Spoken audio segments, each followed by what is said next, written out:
esposa, que hoy pueda ser ese conducto a través del cual, Señor, fluya esa gracia, tu amor y tu presencia pueda ser en ella, Señor, una realidad del Espíritu Santo, equipándola para hacer esta obra en el nombre de Jesús. Amén. Amén. Amén. Amén. Pues buenas noches. Bienvenidos a los que están presentes y bueno, si hay alguien a través de los medios que nos permiten llegar a los hogares, pues yo quisiera que iniciáramos con una lectura que se encuentra, no la vaya a leer yo, a ver si la tienen en la pantalla, en Gálatas capítulo 1, verso 3, y obviamente el título de esta ministración es Gracia Divina. Inicia así: gracia y paz sea a vosotros de Dios el Padre y de nuestro Señor Jesucristo. Y es mi deseo que este sea sobre todos y cada uno de ustedes. Hemos estado escuchando en este mes acerca de la gracia, conociendo más. Obviamente necesitamos conocer, porque muchas veces nos quedamos tal vez en esa gracia de Cristo que nos ha salvado. Anita, Luis, quienes han estado aquí, obviamente nos han recordado, ¿sí?, que dice que por gracia somos salvos, ¿verdad? Pero esto es algo que, pues puede ser que lo tengamos ya tan repetido que ni siquiera vemos que la gracia obra de muchas formas y de muchas maneras todos los días en nuestra vida. Sí, y bueno, Anita hacía un extenso, compartía de manera extensa qué es la gracia, ¿verdad? Pero yo solamente traigo una que dice cualidades que poseen las personas, aunque en ocasiones hemos oído y dicho, ¿verdad?, de alguien, este o esta que gracia tiene, pues no le encuentro ninguna. Obviamente hablamos, obviamente porque escuchamos dichos, pero así pareciera muchas veces las actitudes de muchos, que no hay algo bueno que pudiéramos encontrar en tal o cual persona. Sin duda que debe de haber algo, ¿sí? Pero a veces nosotros mismos o las personas se empeñan en parecer que no hay nada, no hay ninguna gracia que pudiera encontrarse en esa persona. Y yo traigo, no puedo decir definiciones, sino de qué manera y en cuántas maneras puede obrar la gracia en las personas, pero sobre todo en nosotros la gracia que habita en Jesucristo, ¿sí? Y yo quisiera que fuéramos al libro de Génesis, capítulo 33, verso 10, en un caso muy especial que para nosotros los creyentes, obviamente, pues ya es algo que conocemos, Señor. Había un conflicto y no de poco tiempo, sino de años entre Jacob y Esaú, ¿sí? Y es cuando van a tener ese encuentro. Por años no tenían ninguna comunicación. ¿Por qué? Porque volvemos al punto, hay actitudes en nosotros que pareciera que no hay gracia, no le encontramos de veras lo positivo. Y bueno, en el caso de Saúl, pues él menospreció el regalo que Dios le otorgaba como herencia por las promesas. Y bueno, ustedes ya saben el conflicto que se genera entre Jacob y Esaú. Y yo quise escoger este ejemplo, pero obviamente la Biblia del Antiguo y en el Nuevo está lleno de tantos ejemplos donde la gracia está ahí presente de una u otra manera, ¿sí? Y dice aquí, cuando se encuentran, después dice en el verso 9, solo le dije que anotaran el 10, pero el 9 dice: y dijo Esaú, hablando de que obviamente Jacob preparó grandes regalos para su hermano, tratando de encontrar esa gracia que le permitiera aceptación. Y Esaú le dice: suficiente tengo yo, hermano mío, sea para ti lo que es tuyo. Pero la actitud de Jacob fue esta. Y dijo Jacob, no, yo te ruego, si he hallado ahora gracia en tus ojos, acepta mi presente, porque he visto tu rostro, como si hubiera visto el rostro de Dios, pues que con tanto favor me has recibido. Y obviamente cuando él menciona el rostro de Dios, pues no es porque Jacob fuera muy espiritual, porque desde un principio, pues él dio muestras de no ser tan ferviente para buscar al Dios de Israel. Pero para Jacob representaba esa gracia, ese don inmerecido de poder conciliar con sus hermanos. ¿Y quién de nosotros no ha tenido que verse en una situación como esta? Y nos cuesta trabajo, pero porque olvidamos que hay una gracia que Dios puso en nosotros que nos permite poder dar esos pasos que a veces parecen tan imposibles. Y bueno, más cuando son cuestiones de familia o de trabajo, o enfrentar situaciones, pero ahí está esa gracia. Esa gracia que no es la de la salvación, pero es una gracia que a través de la salvación nos fue otorgada de manera permanente, continua, para todos los días de nuestra vida y para todos los momentos de nuestra vida.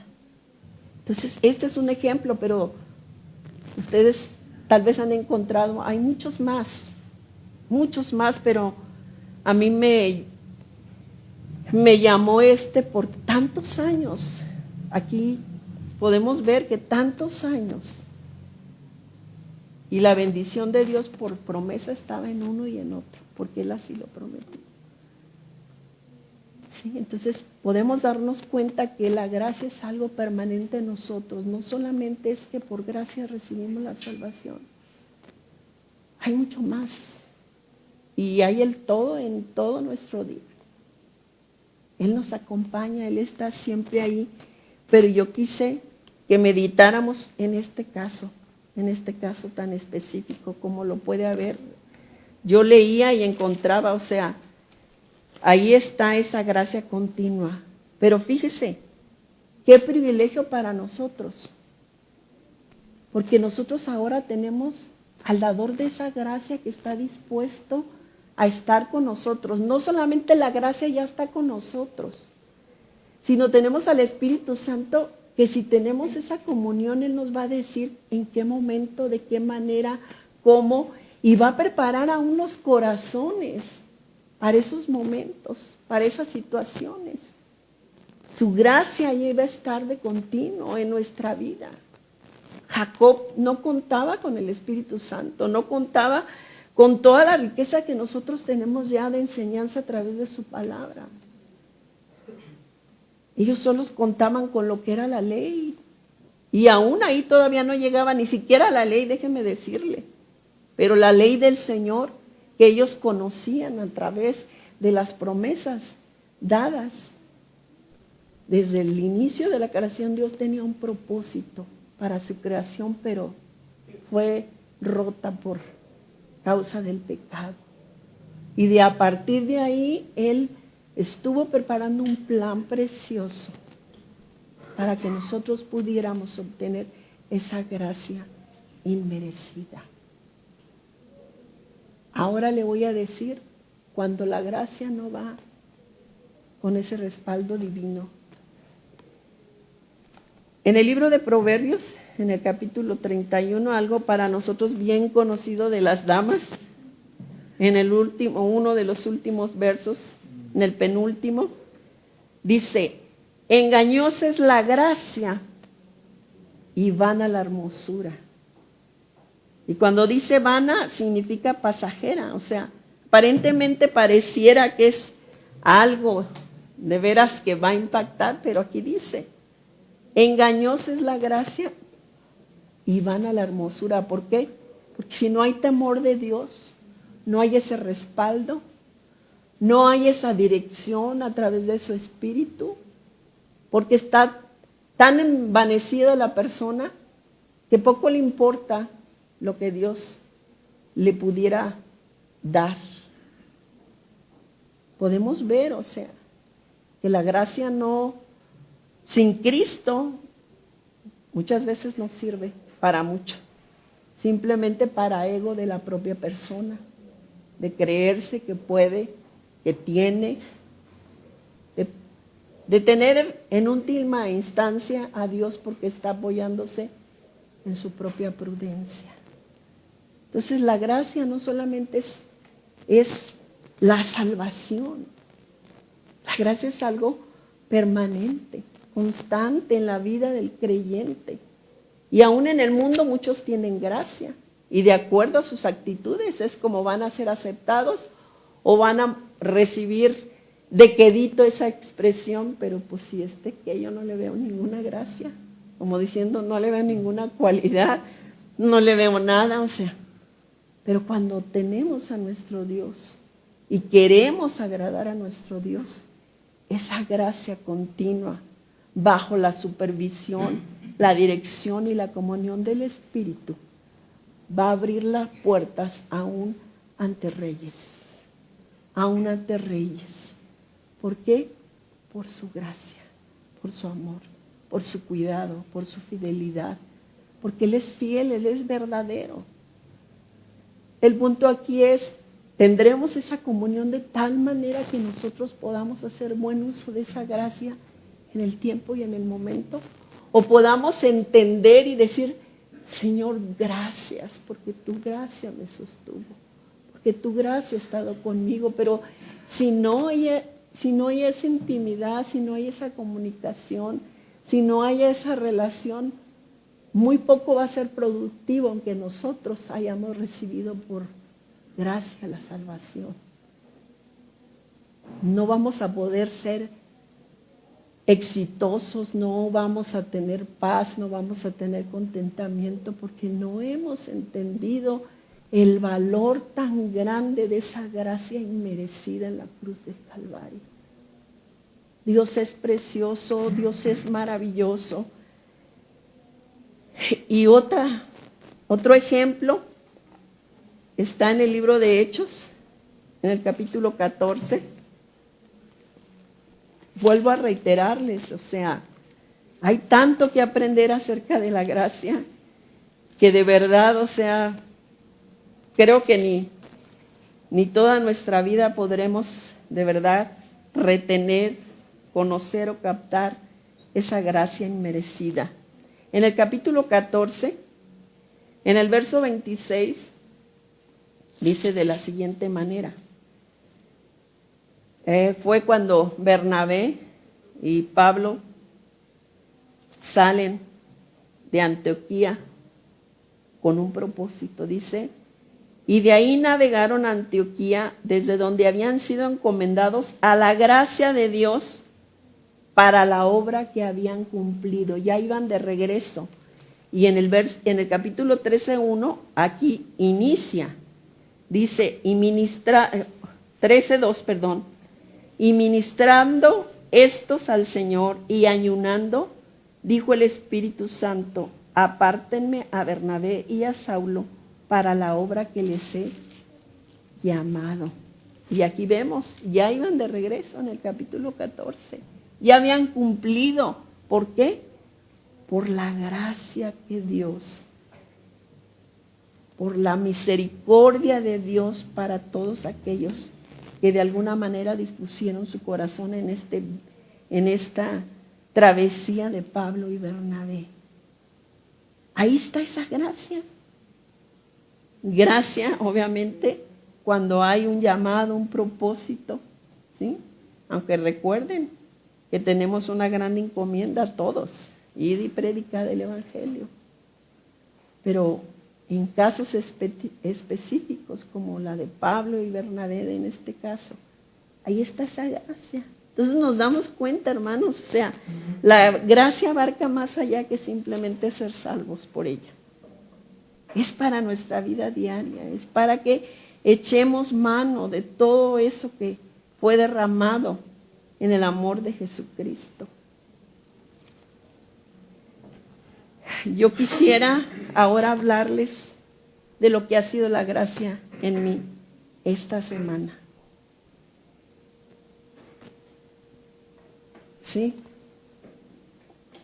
Todos los días, obviamente, la gracia de Dios está con nosotros.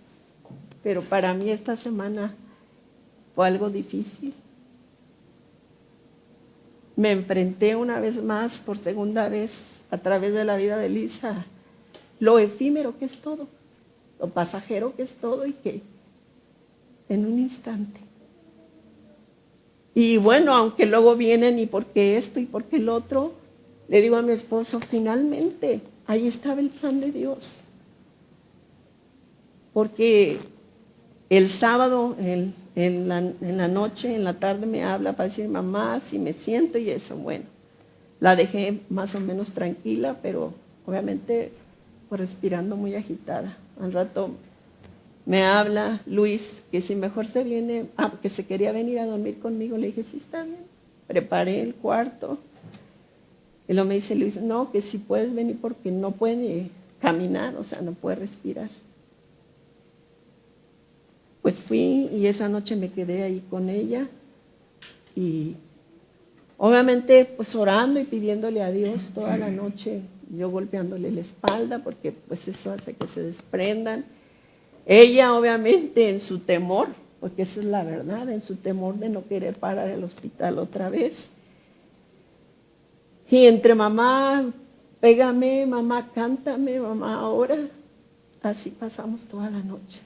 Pero ya muy temprano para amanecer, pues ya no pudo y le dije, ¿quieres que ahora sí le volví a decir que te llevemos? Y me dijo, sí.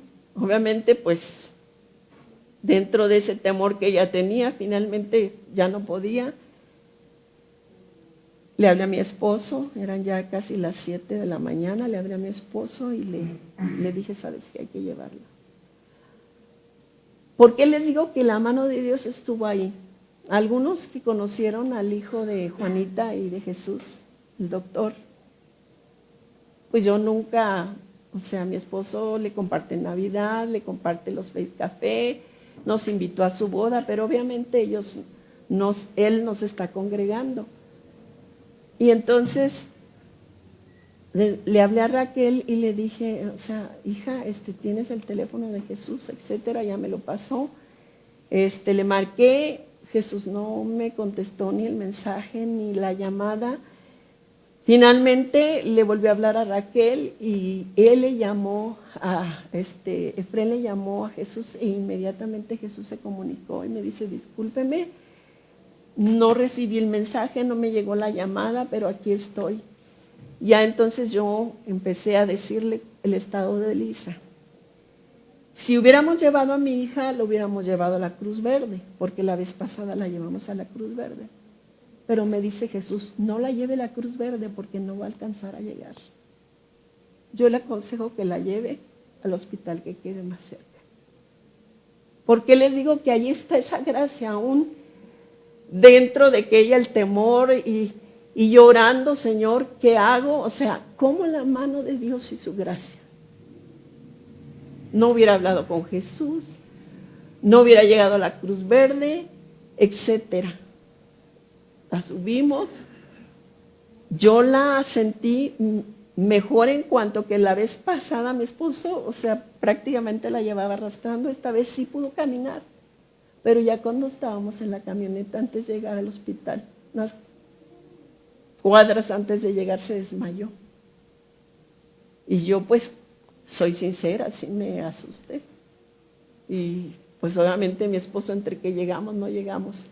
Cuando llegamos ahí al hospital, como si hubiéramos llamado y ¿saben qué? Esperen a mi hija allá afuera porque estaba una de las enfermeras en la puerta y una de la administración. Rápido sacaron la silla de ruedas, como pudimos, mi esposo y yo la sentamos, ella totalmente desmayada con un aspecto como el de que ya, gracias a Dios, pronto la atendieron. No había pacientes en urgencias, toda su atención fue para ella. Entonces, yo, gracias a Dios, dentro de que me asusté, o sea, tuve el control, el dominio que da el Espíritu Santo. Su gracia, su presencia, su dirección. No tuve que andar preguntando, la doctora salía, me decía, mire ya, me llevó, mire ya está subiendo su saturación. Ella todavía seguía prácticamente inconsciente y poco a poco le fueron regresando todos sus signos vitales. Le dieron ahí la receta, pero ellos querían que se quedara más tiempo, pero no había más que puros practicantes o todo era por teléfono. Llega mi hija, ahí está la gracia también, porque yo agradezco el carácter que ella tiene que a mí me falta. Ella dijo, mamá, no se va a quedar. Dice, porque no tiene caso. Son practicantes y están. Le llamé a Jesús y Jesús habló con la doctora y ella le dijo, Jesús, no necesita quedarse.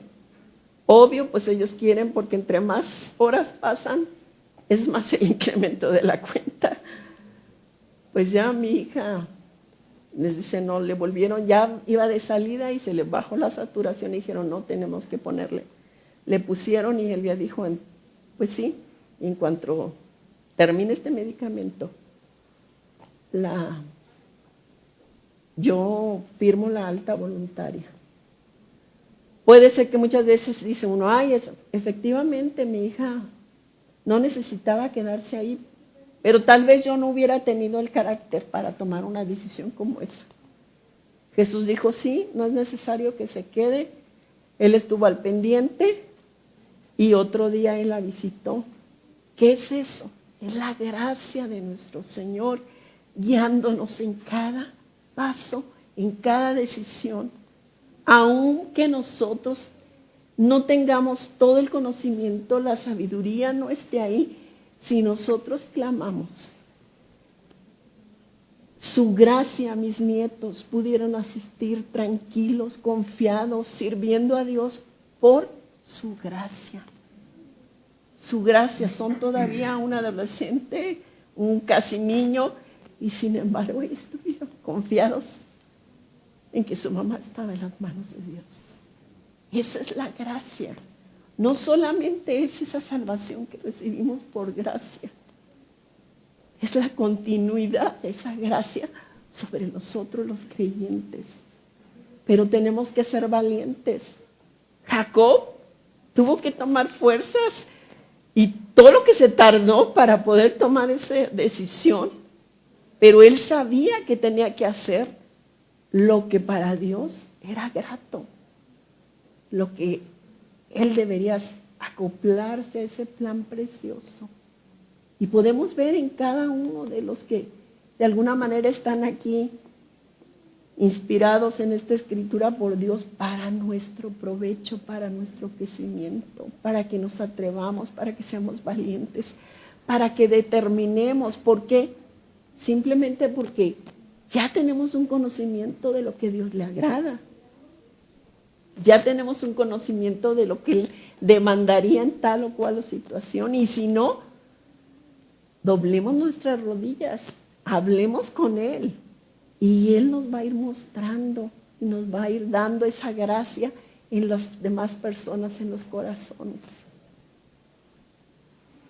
Orábamos, por ejemplo, el miércoles en las peticiones, por las familias, por los matrimonios. Cómo Él es el que vuelve el corazón del hijo hacia el padre, de la esposa al esposo. O sea, ahí está esa gracia continua. El punto es que si nosotros no tenemos esa comunión o nos estamos resistiendo como Jacob para ir a hacer lo que tenemos que hacer, puede pasar mucho tiempo y no va a pasar nada. Y luego tal vez pensamos, Dios, ¿por qué no respondes? ¿Por qué no lo haces? Porque no le compete a Él. Él ya nos capacitó y sigue derramando su gracia. Y ahora nosotros en la actualidad, a diferencia de Jacob, tenemos al Espíritu Santo. Dice que Él nos guiará ¿a qué? A toda verdad. Él ahí está esperando que nosotros le tomemos en cuenta, le invitemos a que intervenga en nuestras necesidades. Pero si no tenemos esa comunión, o como siempre en la oportunidad les he dicho a las damas, y nada más aquí estamos haciéndonos películas, nomás dando vueltas y vueltas y vueltas, pero no doblamos la rodilla o no simplemente le decimos, Señor, esto es lo que está pasando por mi mente, esto es lo que tengo temor, esto es lo que... Ahí estamos nada más. ¿Cuándo va a intervenir? ¿Cuándo va a intervenir el Espíritu Santo? Y no porque Dios no sepa todas las cosas. ¿Ustedes creen que no se dio cuenta de cuántos años pasaron para que Esaú determinara hacer lo que tenía que hacer para cumplir totalmente esa promesa? Dios es bueno, hermanos, y es tiempo de que nosotros conozcamos más de esa gracia inmerecida, esa gracia preciosa que nos va a brindar en todo momento.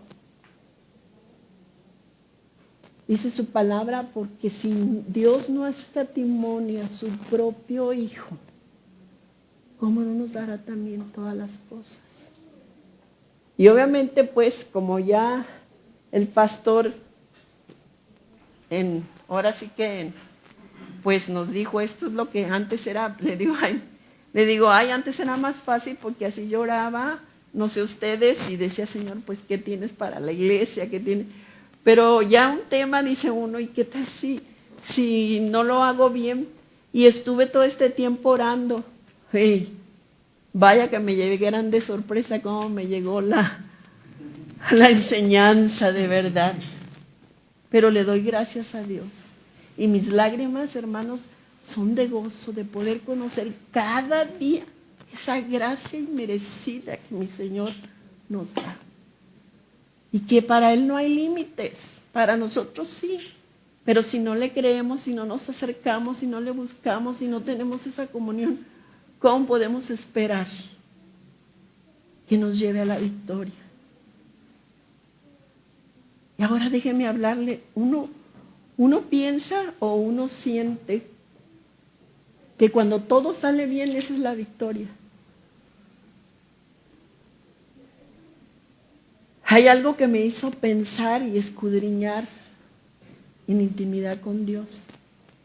Y fue un comentario que me hizo Ramoncita acerca de Grimaldo, que decía, y yo lo entiendo porque es su dolor, es impotencia, es todo.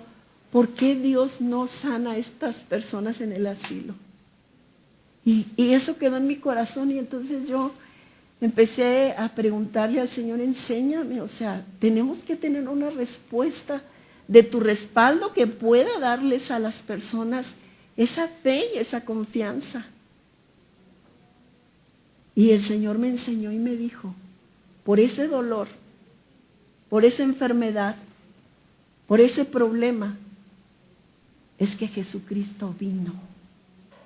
Y nosotros pensamos que Él vino para solucionarnos los problemas, para sanarnos, para llevarnos, pero ¿sabe qué? Allí es donde uno aprende a valorar ese regalo de vida eterna que tenemos. Él vino porque Él sabía el dolor que por naturaleza en la humanidad, Él experimentó la muerte de Lázaro, Él experimentó el vituperio de su pueblo, el rechazo de sus hermanos, Él experimentó las cosas que nosotros pudiéramos. Por eso es que Él dice que cuando fue como oveja, nada se abrió de su boca. Y ahora para mí eso es algo tan precioso, entender que si mi hija estuvo al borde de la muerte y que eso, Padre, gracias por haber venido. Porque ahora yo sé que ella, mis hijas, mis nietos, ustedes tienen esa certeza. Y Él está preparado un lugar para usted y para mí. no fue para solucionarnos las situaciones. En su gracia y en su misericordia nos saca de ellas porque Él tiene un propósito y hasta que Él, como le dijo acá a Jacob, no te dejaré hasta que haya cumplido lo que te he prometido. Pero Jesús dijo, en el mundo vas a tener aflicción. Él no dijo que no. Y lo que yo pasé es parte de lo que hay en el mundo. Pero le dije, Padre, gracias. Porque por eso vino Cristo a ofrecerme una vida diferente, en un lugar diferente. Dice su palabra donde no hay más llanto, no hay más tristeza, no hay más dolor. Pero el adversario, ¿qué hace? Ahí está, no que eres hijo de Dios. Y mira cómo estás. Y mira, no vaya de esa manera delante de Dios. Agradézcale que Él ya se anticipó para darnos una vida mejor. Jesús dijo, para que donde yo esté, ustedes también estén. Y cuánta paz invade nuestra alma cuando entendemos verdaderamente el amor tan grande que Dios tiene para con nosotros. De verdad, hermanos, yo le agradezco a mi Señor. Aunque no soy merecedora, le agradezco que a Él le plazca comunicarme tanto amor en medio. Podría hablar de muchas cosas, pero le estoy hablando solamente de esta semana. Mi hija ya está en su casa el día de hoy, como si nada hubiera pasado. ¿Por qué? Por su gracia, por esa gracia divina. Yo le animo, no desista, no deje de seguir dándole gloria a su Señor. Y aún más en esos tiempos. No le digo que es fácil porque esta carne se duele, porque esta carne camina en sentido contrario a lo que está. Pero si no nos llenamos de su presencia, no vamos a poder tener lo que solamente Él puede dar. Yo les compartí el miércoles cómo me dolía la situación de Erika. Y ella me decía, pero pastora, ¿cómo puedo yo tener gozo en medio de esto? Le dije, es que eso nadie, ni yo te puedo decir cómo en mi percepción, sino en lo que dice la palabra. Eso es un fruto del Espíritu Santo. Tú tienes que hablar con Dios. Tienes que recordar en todos estos años que lleva, cuántas han sido sus misericordias, sus bondades para contigo. Y saber y tener la certeza de que Él está contigo en todo momento. Yo les animo, hermanos. Pablo siempre decía lo que iniciábamos leyendo en Gálatas: la gracia del Señor Jesucristo sea con cada uno de vosotros. Y yo me dirijo, si alguien en algún momento llega a escuchar este mensaje, que cuando sienta el dolor y sienta, es nada más reconocer que por esa razón Jesucristo vino a este mundo, para poder darle espacio y una esperanza de vida eterna. Oremos, hermanos, hable con el Señor. Padre bendito, Señor Dios Todopoderoso, qué maravilloso eres, mi Señor. Cuánto